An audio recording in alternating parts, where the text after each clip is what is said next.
Jaha, day 5. We're Friday. live. Friday, guys. Thank you for joining us for the 5th and final day of our 5-day serve challenge. Do us a favor, if you've been following along, comment in the comments which favorite part was so far, your biggest learning. Today is going to be kind of quick. I think you're going to appreciate this. We've got one sort of big thing we're going to do here to sync up the legs. Then we're going to tie this all up nice and pretty for you with a bow. Do you have anything you want to say before we just... We've got a lot of questions where it's like you really haven't talked about the legs, the lower body. Today is all about the lower body. And part of that is like when we learn tennis, and it doesn't really matter what stroke it is, you always want to start with the hands. You want to think about what the hands are doing. And then we start getting into the other joint positions, specifically the role of the elbow and such that we've discussed. And then it's all about the kinetic chain. How does it all fire? What is the power boosters that fire all this and make it sync? And that's what we're talking about today.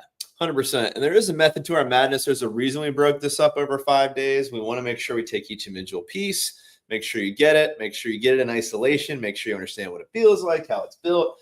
When you leave the serve challenge, I'd like to believe that you could go do this without our help. So that's the dream. Let's get into day 5. And then I promise you, we'll open up the floor to questions at the end, and we will do a full recap of everything you learned days 1 through 5 right after Nate Dogg talks about. And we're going to show you. Don't worry, we're not going to just tell you about it. We're going to show you. So if you missed a few days, maybe this will help. This is the nice recap. Yeah. If you did miss a few days, and you need the recording, oh my God, yeah, look at that. Look at that. Yeah. So all jokes aside, if you're watching this, I mean, really, I'll say it and make you feel guilty. If you feel like we've offered you any value at all in the last 5 days, and you just hear mooching off the free content, don't be a mooch. Grab us $49. A lot to us. That's the worst sell I've ever heard. Yeah, sorry. You're right. Really, the reason you should do this is you should print this workbook that we're going to show you out, put it in your bag, and make sure the stuff sticks. So no joke, we are actually going to turn this into a $200, technically $199 course on Monday. This will be your last weekend to buy this stuff at 1/4 of that price. Highly recommend that you do. PlayYourCourt.com/recordings. Without further ado, day 5. Nate Dogg, the floor is yours. All right, so we're talking about the Kovac loading drill. So you might be asking yourself, who is Kovac? Well, he's Mark Kovac. He's one of the leading experts in biomechanics, primarily for tennis, but he's worked with a lot of teams, Warriors, professional basketball. Yeah, a lot. It's the Warriors, the Hawks. Well, an NBA team. But he's the leading expert in tennis as far as biomechanics. And this is a drill that he's come up with that's all about loading. And you've heard us talk about this repeatedly, where we're not putting the emphasis on jumping, because jumping can sometimes translate to something different than loading. This particular drill, how this is going to work, if you're following along with the workbook at home, you're going to take a tennis ball and you're going to place it behind your back heel. Okay. Are you going to show them or just talk about it? Yep. Well, you had the workbook up, right? No, we're just looking. They're looking at your dumb face right now. We'll take it to the stadium then. Stage? Stage. Stadium stage. Yeah. There we go. All right. So, as I was saying, you're going to take a ball and you're going to place it to your back heel. Now, this is depending upon your flexibility, your strength. Like, you don't have to go all the way back to your heel. Put it to your front toe. The further back you go, as I demonstrate here, is going to increase the coil. All right, and the coil is important because it's one way to get power. The second is loading and getting the proper tilt. So from here, you can see like I'm shadowing everything, right? Let me go back for just a second to right there. I've got my right to left going with the hand. Tossing hand goes up, so I get into that rear pelvic tilt. And then I'm going to go down and I'm going to grab the ball. Now from here, I'm going to bring the ball to my chin. And it's going to resemble a shot put. And now every year we do this, or anytime we do instructional video, people push back on the leading expert in biomechanics about the serve being like a shot. You just can't trust the absolute smartest guy in the world. Yeah. It's not about what's happening with the hand and what would be happening with the racket. This is all about loading. So in the shot put, the way the body is going to fire up and then out on the serve absolutely resembles what happens on the shot put. So from here, you can tell I'm loaded. And as I fire up, I'm going to launch the ball. Now, I'm going to slow this part down on the next one. I'm going to show you one more time full speed. I'm going to show it down from the launching phase. So from right here, what I want you to really watch is something else that Mark talks about, Dr. Kovacs, if you will, you probably appreciate me referring to him as doctor, is what happens with the hip.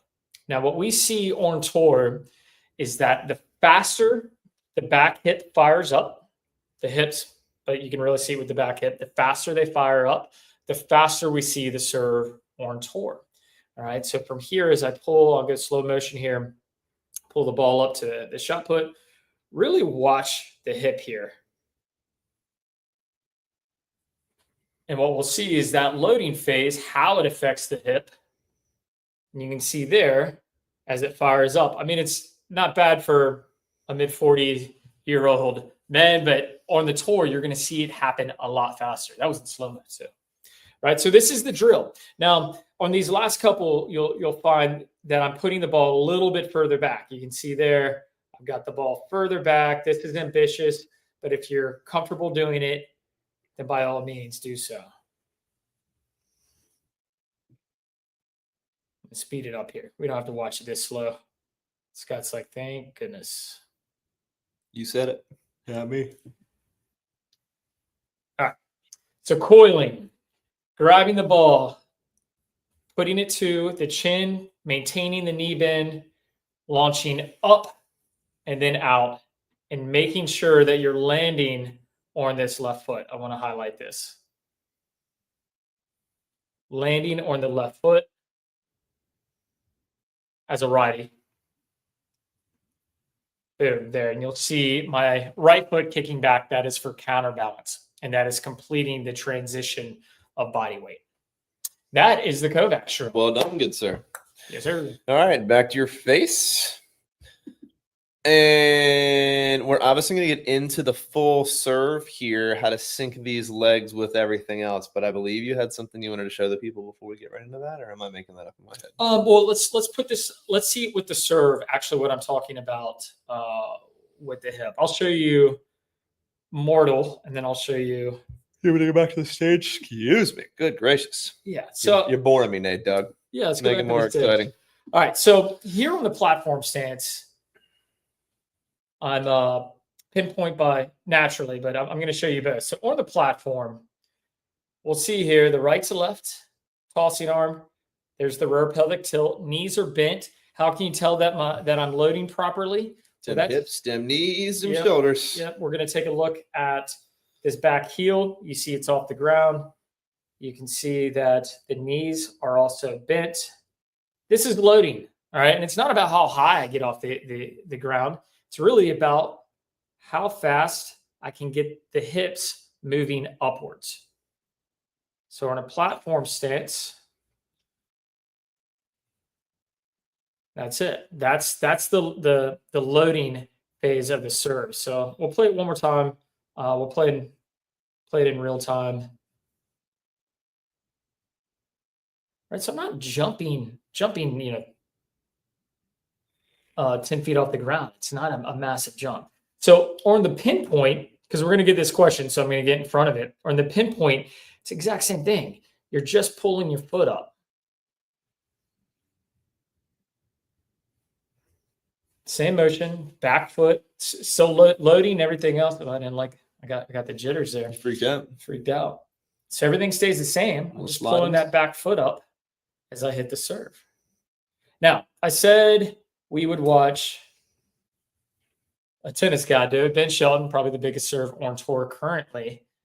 And here, this is just ridiculous load. You're talking about a young man, super athletic.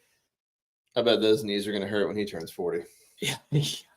I mean, I have a feeling the science is good enough now.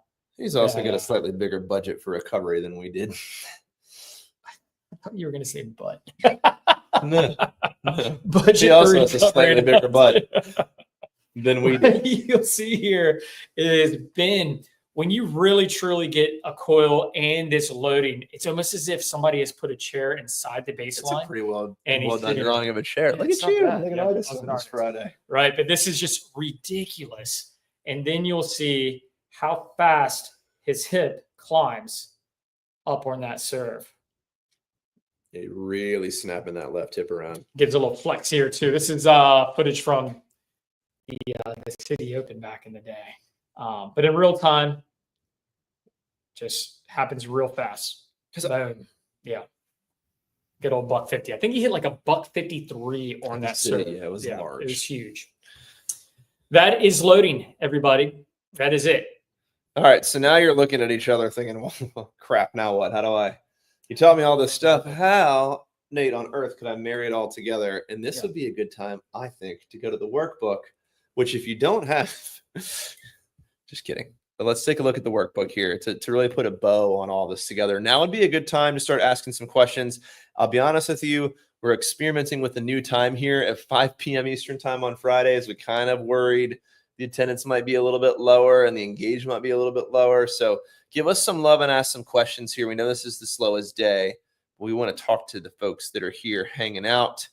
And I am going to present to you now how to bring this all together into one glorious service motion. So this is going to be sort of a walkthrough history here. Why don't you tell us what each part is, and then we'll go to the stage and we'll show them on the surf. You can't do it on the workbook here. That's fine. Fine, Nate.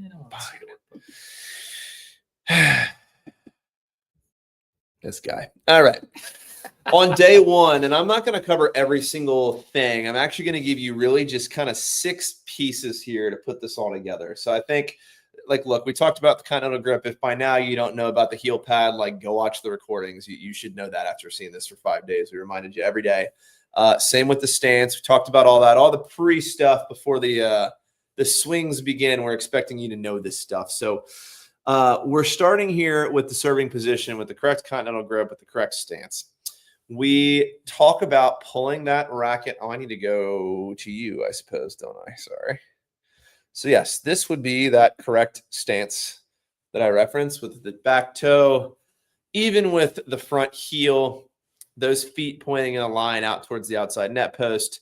The really big benefit here is Nate's right hip is auto pulled back. So we know as coaches for sure that he is going to get that rotation from his hips and shoulders. So that's sort of the purpose of this stance. We're then going to talk about getting that racket to the ready position.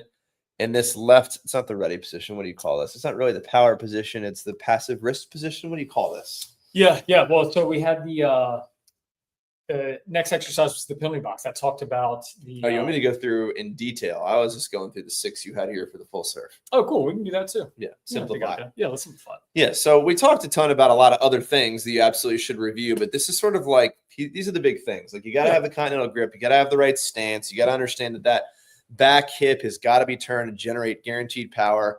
We do talk about that tossing arm getting all the way up to the sky to ensure you create rear pelvic tilt. And then we talked about really a passive wrist and this right to left idea.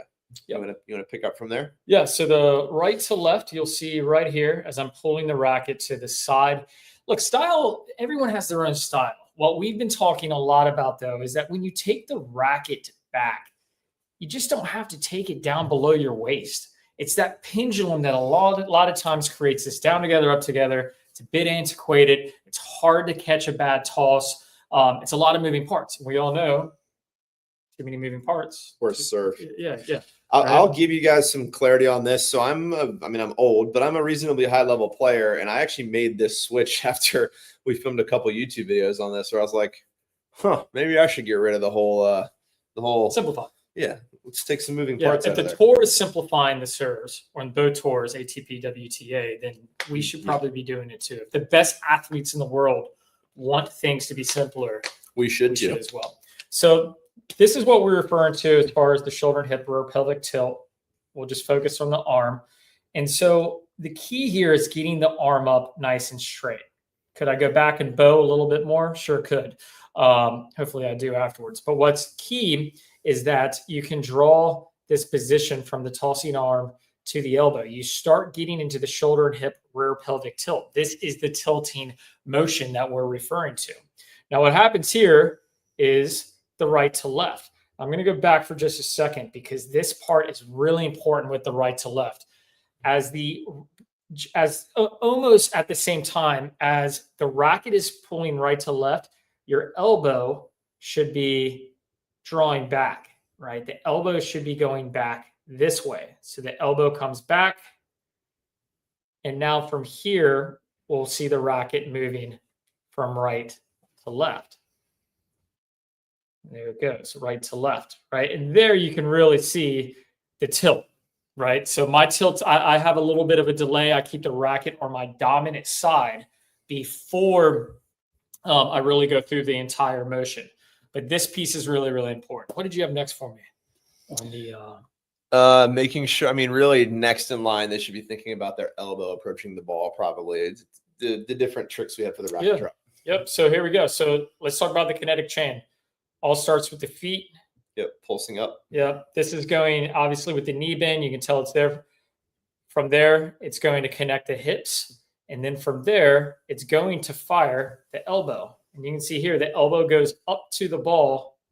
And this is why we have you do the elbow, the ball drill. This part is so important, right? The elbow fires up. Don't think about your racket. Think about your elbow. If your elbow is up, your racket has to be down. All right. Then we talked about the contact point. Yep. Reaching up, full extension, 1 o'clock. Internally rotate your shoulder and snap that wrist and racket head down. For the internal shoulder rotation. I'm going to give you a little bonus here. We talk about this a lot where we're tossing over at 1 o'clock. It's totally fine that the ball lists. The ball doesn't have to truly stay at 1. Some players prefer it, but if you look at Carlos Alcaraz, Shelton, some of these players, they'll list the ball back to 12. The reason being is that you're going to have more extension. The further you get from your head, the less extension you have. The closer you get to your head, the more extension you have. But this part is huge. You can't do it unless your shoulders, sorry, will you go back to the stage? Unless your shoulders look like this. Because otherwise you're doing this. This is shoulder impingement. Otherwise you're doing that. Yeah. And that hurts a lot, especially when you make contact with something at a high speed. Yep. Back to the stage. Sorry, one more time. I swear I'm wrapping it up. That'd be rude. All right. So about sick of you after 5 days. It's been a lot of time together. All right. The last piece was internal shoulder rotation. You'll see here. This is a bad angle, but you can see the elbow is up. That means the racket is pointing down. I can show you with the pro later. We're going to get questions where I have to show an actual pro. Y'all don't want to watch me in all the time. And then the landing should be landing on the non-dominant foot with the dominant foot kicking back for count bounce. That is it. That is all she wrote. Yeah. Do us a favor. If you have questions, ask them. We'll answer them. I am going to give you one last little bonus tip here. And there are not a lot of questions to answer here. So we're going to get to all of them. And if you have one right now that's burning in your heart, throw it in the chat. We will definitely answer it. I want you to think about how to slow this down if things aren't going well. Because we've talked about the different pieces. If you've got this workbook, there's really like a very specific prescription here of exactly what to do. But if you get out there and this feels like a lot, slow things down. And I'm going to give you a little bit of a bonus tip here. Most people, when things are feeling rushed or these aren't going well, let me take a racket here. We'll just go stringless. Most people are rushing the tossing arm. I said this, I believe, on day 3. If you're struggling with syncing this all together, lengthen what you're doing with your tossing arm. Start higher, come all the way down to that thigh. Think about there being duct tape on the back of this hand that's sticking to this leg and pulling that leg up to find the fluidity of how to sync the arms and the legs. That is going to be the unlock for you guys that are struggling and that are feeling this is rushed or not syncing together. So keep that in mind. Let's go to the question, shall we? Yep, it's good. All right. Mark said, I played a tournament last weekend. I served well, but thought my power wasn't what it should be. These tips reminders will help me for sure. Thanks, Mark. Nice. Let us know how it goes. Welcome. Yeah. As you work through it, keep us updated. Wow. Wesley chatting all the way from Nigeria. I love that. Sick. I have an arm joint injury. Haven't healed in a year. Can hit strokes, but can't serve flats. Yeah. Please help. That's a tough one, man. I'm not a doctor, so. Yeah. Not knowing what's wrong. I mean, you may need to just be laying off of the serve for a little bit. I can tell you, Scott and I both had pretty bad shoulder injuries. I'm going to interrupt you. Tell us Yeah. where the joint injury is in your arm. That could be at least a little bit helpful for Sure. us. But yeah, throw that in there. Sorry, continue. I was just going to say, if it's the shoulder, you know, we both have had labrum tears. I've had a rotator cuff, a bucket tear, which is pretty gnarly because it's in 2 places. I didn't have to have surgery. Thankfully, I have one of the best orthopedics in the world. He works with our Navy SEALs here in Virginia Beach and keeps them operational, right? So basically, if it's not bad enough, you can go through physical therapy and strengthen, encapsulate that joint. But the issue is that you always have to keep it strong. So for me, I still do it. It doesn't take long. It takes 15 minutes a day. I do it probably 2 or 3 times a week where I'm just doing bands and all this stuff to keep that shoulder okay. Let's just show. I mean, Wes, I don't know if this is going to be helpful or not, but I'll show you because this is usually the prescription for almost every shoulder injury I've ever had, and I've had all of them. You're going to get like one of those flex bands. You're going to tie it to a door or a wall or a hook or something, and you're going to go this way, pull this way, do 10, and then imagine it was on the other side, so I turn around, and then I'm going to pull this way for 10. Same thing, this way for 10. Same thing, like you're yanking on a lawnmower, but across your body for 10. And just do that at a really light weight. That really is going to strengthen all the little gray hair muscles around the shoulder, kind of no matter what your injury is. Now, if that hurts to the point where you can't do it, it's definitely time to go see an orthopedic surgeon. Sorry. I'd probably see an orthopedic surgeon before I did that. No, you're not gonna hurt yourself worse doing that. And if you do, you already needed surgery, so we didn't do any damage. Yeah. Injuries suck, man. I'm sorry. Yeah, that's the worst. I know them well. Yes, we do. My service generally close to this, but I have a few tweaks to work on after this week. Thanks, guys. Jeff, thanks you for tuning in. Let's see here. Quant says, don't pros use a different grip for the serve than Continental, like a strong Continental? I'll feel this one. So we talked about this all the way on day 1, where like our definition of Continental and everyone's definition should be index knuckle on bevel 2, as you can see here, heel pad. Kind of hard for me to show you, but also on bevel 2 right here. You can see that pretty well, actually. If you were going to do anything, the only adjustment as a coach that I would let you make is there's a little bit of room for some shifting here, but not a full bevel. So if you're not directly on the bevel with both knuckle and heel pad, I'm not going to complain about it. But if you're starting to shift to the top or to the side with either your knuckle or your heel pad, I would be bummed about it. The only exception to this rule, and correct me if I'm wrong, would be if you're really trying to feel that kick serve. Sometimes I do let my students slide the heel of their hand to bevel 1. So where I'm here with bevel 2 with index and heel pad, I would let them slide this heel pad around to this bevel here, which creates almost more of just a grip that's going to allow for easier spin up the back of the ball. That would be the only time I'd ever really allow or encourage a student to adjust away from that grip. Yeah, sure. I mean, we have anomalies. I mean, you look at Stefan Edberg, he almost used an Eastern backhand grip to hit a kick serve. And some players do like to shift around for their slider. You know, if the pros are going to have the variations that Scott mentioned, just keep in mind, like the bevel on the racket is relatively wide, right? I mean, you've almost got a lot of space to play you've almost got, an inch. So where you're moving on that particular bevel, that's fine. Variation is totally fine, but just don't get to where you're like, bevel 2, bevel 1, or bevel 1, bevel 1. Like things can get really weird if you don't have some form of. Want to clarify here because same fellow. So make sure your heel pad is only on bevel 1 if you are hitting an extreme kick serve. Like I really don't even encourage it. Like I make that shift with students that are having a hard time understanding what it feels like to brush up the back of the ball. You don't need it. So like for me, I hit a kick serve. I hit everything with this index knuckle and my heel pad on bevel 2. Yeah. I mean, I've seen bevel 1. That's if it's something that, we have players, and let me just get in front of this. Athletes drive, and when I say athletes, I'm talking about kind of phenoms, drive education. Right. So like, let's use Nadal as an example. When Nadal did this, everybody's like, you shouldn't be doing that with your forehand. But the truth is Laver did that with his forehand. Nadal just made it to where it was an everyday thing. Then it starts getting prescribed, or coaches realize, hey, you're on the run, man. Like, the buggy whip, this is actually a really good technique. There are serve variations that we see on the pros, right? But like, we don't necessarily copy the phenoms. So it's like if you see like the Milos Raonic start, definitely works for him. Guys, an amazing serve. How many other players on tour do you see serve like that? In that starting position, you don't. Not really, right?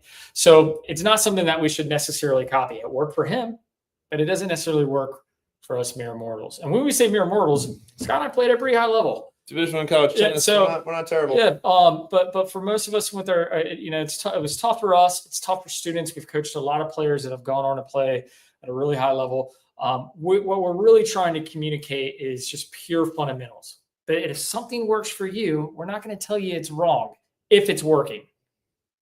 But it has to work more than like 1 out of 20.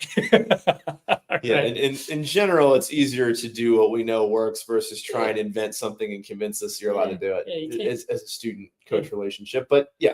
Can't beat the fundamentals. Fair. Undefeated. Fundamentals undefeated. He also asked, how did you get the shoulder injury? Was it overused? For me, it was falling from about the height of this ceiling on my shoulder snowboarding, which is really smart. Yours was? I was lifting like a dummy. There you go. Yeah. Nothing to do with tennis. Yeah. Go figure. Got really into lifting, and it was just doing things that had no practical application for tennis. 100-pound dumbbell chest presses. Pursuit of Wisdom says, thanks, guys. All good and important tips. I noticed that the pronation naturally happens if all the other serve elements are correct. I love it. It's absolutely true. You should never have to think about snapping your wrist. Your hands got to do something when you get to full extension. So love that that's connecting for you. Paul says, I just had a look at center serving. It looks like he goes back a little bit, but the racket seems fairly low at the beginning of the motion, but definitely looks shorter than the old style serve. So I will say this, every single person you look at serving is going to look slightly different. But I will say there are enough people hitting bombs and really legit serves, just abbreviated motion, that we know it's acceptable and it's working for a lot of people. I can tell you from personal experience, it was a huge upgrade for my own serve. Yes, sir. You're welcome. Center serve is really compact, right? And there's been a lot of, he's actually tweaked it a little bit because there was some criticisms about how quickly he goes into the loading and then, the jump. But yeah, it's very, very compact and abbreviated. Indeed it is. Amanda says, I really appreciate all you shared this week. Could you talk about the timing of inhaling and exhaling in connection to the serving? Question.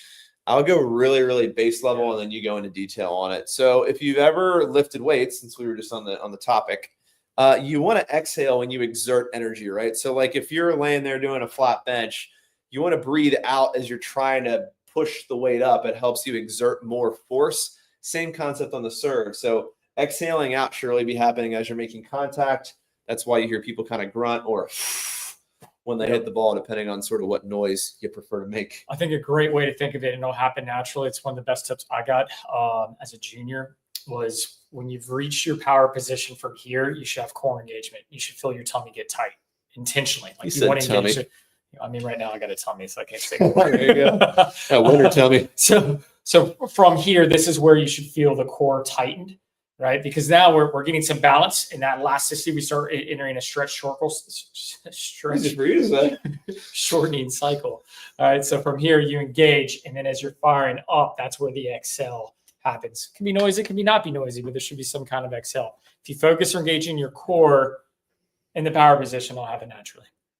This is true, guys. That's all the questions I've got here. That brings us to the end of our 5-day serve challenge. What I do want to do one last time, and all jokes aside, I know I make some pretty good cracks about this throughout the 5 days, but seriously, like, you're going to want to rewatch this stuff. You need something to print out and look at when you're on the tennis court. That's what the workbook is.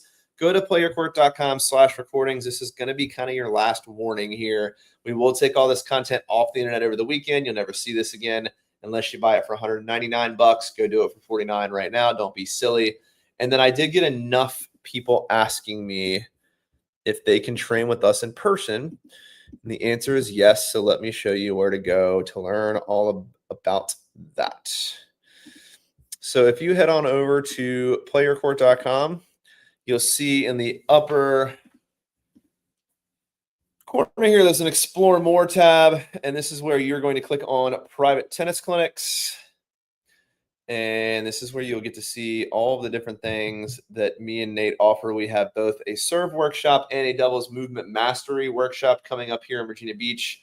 I believe at the end of May, as well as something again in July in tandem with the City Open in DC. So if you need any help, or if you just say, hey, I've gone through the Serve Challenge, sure do wish I could really talk to these dudes about my specific problems, that's obviously what the in-person stuff is all about. So we'd love to meet you in person if that's something that you think is good for you. And we'll have a special guest at the Serve Challenges. Right. Can we just take a minute to appreciate what an amazing, I mean, look at that beard.